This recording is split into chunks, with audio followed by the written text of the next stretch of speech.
அனைவருக்கும் வணக்கம். தெய்வீக பலன்கள் சேனல் சார்பாக தங்களை அன்புடன் வரவேற்கிறோம். இன்றைய காணொளியில் நாம் காண விரும்புவது ஜோதிட ரீதியில் ஆண்களுக்கும் பெண்களுக்கும் எப்போது திருமணம் நடக்கும் என்பது பற்றி இந்த காணொளியில் விரிவாக பார்க்கலாம். வாருங்கள் காணொளிக்கு செல்லலாம். மறக்காமல் ஒரு சப்ஸ்கிரைப் செய்யவும். இந்த பூமியில் ஒரு பெண்ணிற்கோ ஆணிற்கோ குருப்பலம் திருமண ஜாதகத்தில் ஏற்படும் போது இந்த ஆணிற்கோ அல்லது பெண்ணிற்கோ திருமணம் நடைபெறும்.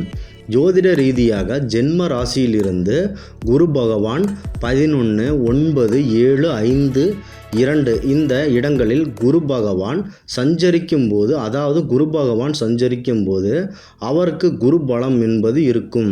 இந்த குரு பலம் இருக்கும்போது எவர் ஒருவர் திருமணம் ஆகாமல் இருந்தால் திருமணம் ஆகும், குழந்தை இல்லாமல் இருந்தால் குழந்தை வந்திருக்கும். எந்த தொழில் தொட்டாலும் வெற்றி அடைவார்கள். அதாவது குரு பார்வை அதிகமாக இருந்தால் திருமணம் விரைவில் நடைபெறும். திருமணத்திற்கு தேவையான ஜோதிட ரீதியில் 7ஆம் இடம் சுத்தமாக இருக்க வேண்டும். அதாவது லக்னத்திற்கு 7ஆம் இடம் சுத்தமாக இருக்க வேண்டும். அதுவே சென்ம சனி மற்றும் அஷ்டமத்து சனி போன்ற நாட்களில் திருமணம் நடைபெற கூடி வந்தால் அந்த நேரத்தில் நாம் திருமணம் செய்து கொள்ளக்கூடாது. அடுத்ததாக ஆண்களுக்கும் பெண்களுக்கும் இளம் வயதில் யாருக்கு திருமணம் நடப்பது என்பது பற்றி ஜோதிட ரீதியில் பார்ப்போம்.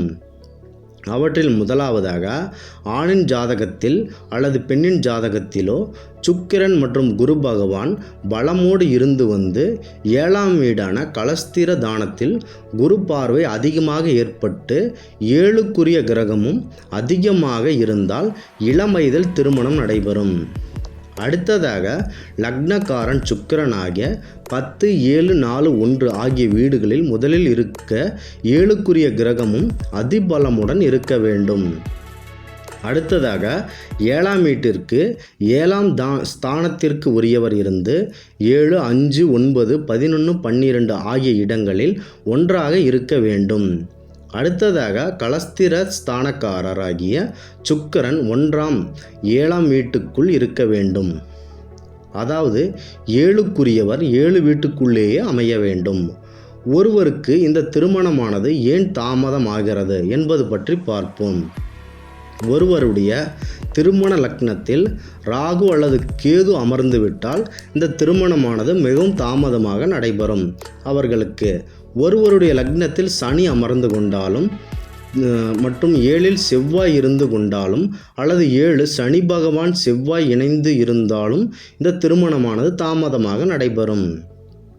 ஒருவருடைய லக்னத்தில் கேது ராகு 7இல் அல்லது 2இல் ராகுவும் 8இல் கேதுவும் அமர்ந்து கொண்டால் ராகு கேது பிடியில் மற்ற கிரகங்கள் நடைபெற்று இருந்தாலும் இந்த திருமணமானது கைகூடி வராமலேயே போய்விடும். அடுத்ததாக ஒருவருடைய ஜாதகத்தில் சனி செவ்வாய் ஆகிய இடங்களில் சாபம் இருந்தாலும் இந்த திருமணமானது நடைபெறாது. அடுத்ததாக திருமணத்திற்கு கூடாத நட்சத்திரங்களை பற்றி பார்க்கலாம். விசாக மற்றும் கார்த்திகை நட்சத்திரம், அஸ்வினி மற்றும் கேட்டை நட்சத்திரம், சுவாதி மற்றும் நோகினி நட்சத்திரம், உத்திராடம் புனர்பூசம், அடுத்ததாக புராணம் பூசம், மூலம் ஆயில்யம், அடுத்ததாக ரேவதி மகம், அடுத்ததாக உத்திரட்டாதி பூரம், அடுத்ததாக புனர்பூசம், அனுஷம் பரணி இந்த நட்சத்திரங்கள் கூடாத நட்சத்திரங்களாக திருமண பொருத்தத்தில் பார்க்கப்படுகிறது. அடுத்ததாக ஒரு ஆண்களுக்கும் பெண்களுக்கும் செவ்வாய் தோஷம் இல்லாமல் இருக்க வேண்டும். அப்படி செவ்வாய் தோஷம் ஒரு ஆணுக்கோ பெண்ணுக்கோ செவ்வாய் தோஷம் இருந்தால் அவர்களுக்கு இருவருக்கும் மட்டும்தான் நாம் திருமணம் செய்து வைக்க வேண்டும். அடுத்ததாக திருமணத்தில் செய்து கொள்வது. இந்த திருமணத்தில் மணமகள் அருகில் கிடைப்பார்களா அல்லது வெளியூர்களில் கிடைப்பார்களா என்பது பற்றி இந்த ஜாதகத்தில் பார்ப்போம். சராசரியில் சுக்கிரன் ஆனவர் வந்துவிட்டால் 150 கிலோமீட்டர் தூரத்தில் வெளியூரில் கிடைப்பார். பிற ராசியில் சுக்கிரன் இருந்தால் 60 கிலோமீட்டர் மற்றும் 30 கிலோமீட்டர் தூரத்தில் உள்ளூரில் கிடைப்பார்கள். என் பெயர் ராசியில் சுக்கிரன் இருந்தால் வெளிதூரம் 300 கிலோமீட்டர் கந்தபுரம் கிடைப்பார்கள். அடுத்ததாக ராகு கேது செவ்வாய் சூரியன் சனி சம்பந்தப்பட்டவர்கள் சுக்கிரனோடு சம்பந்தப்பட்டிருந்தால் இவர்கள் தூரமாக 2 மடங்கு ஆகும். அதாவது 2 மடங்கு தூரம் அதிக தொலைவில் கிடைப்பார்கள். இந்த திருமண பொருத்தத்தில் மொத்தம் 10 பொருத்தங்கள் உள்ளன. நமக்கு குறைந்தது இந்த பொருத்தங்கள் 6 பொருத்தங்கள் ஆவது இருக்க வேண்டும். இந்த திருமணத்தில் நமக்கு வரக்கூடிய ஆண் அல்லது பெண் அழகியான வரனா என்பது பற்றி பார்க்கலாம். சூப்பர் 7ஆம் இடத்தை பார்த்தால் சூப்பர் 7ஆம் இடத்தை பார்த்தால் அழகான பெண்ணும் ஆணும் இந்த வரனுக்கு கிடைப்பார்கள்.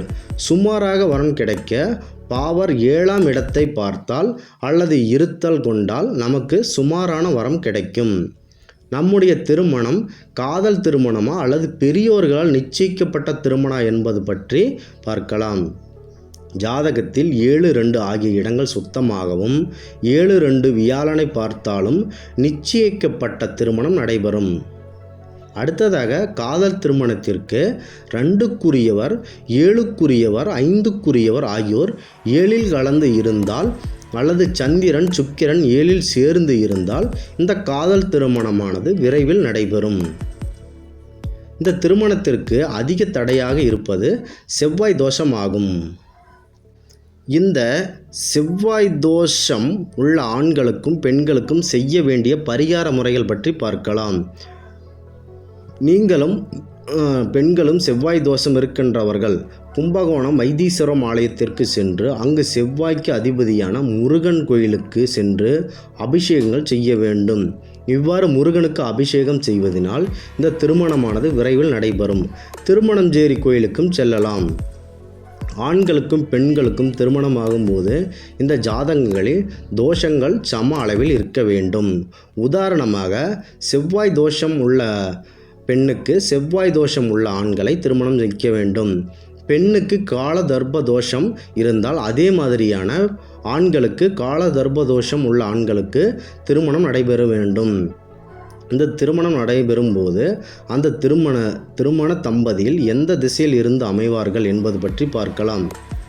ரிஷபத்தில் சுக்கிரன் இருந்தால் மேற்கு 2ஆம் இடம் வடக்கு 3ஆம் இடம். எனவே மேற்கு அல்லது வடக்கு திசையில் அவர்களுக்கு பெண் அமையும்.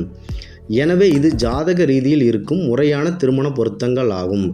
எனவே தங்கள் இடங்கள் எவ்வாறு இருக்கின்றன என்பது பற்றி உங்களுக்கு குழப்பமாக இருந்தால் தங்கள் அருகில் ஜோதிட நிலையத்திற்கு சென்று நாங்கள் கூறியுள்ள முறையில் முறையானதாக இருக்கின்றதா என்று கேட்டு தெரிந்து கொள்ளவும்.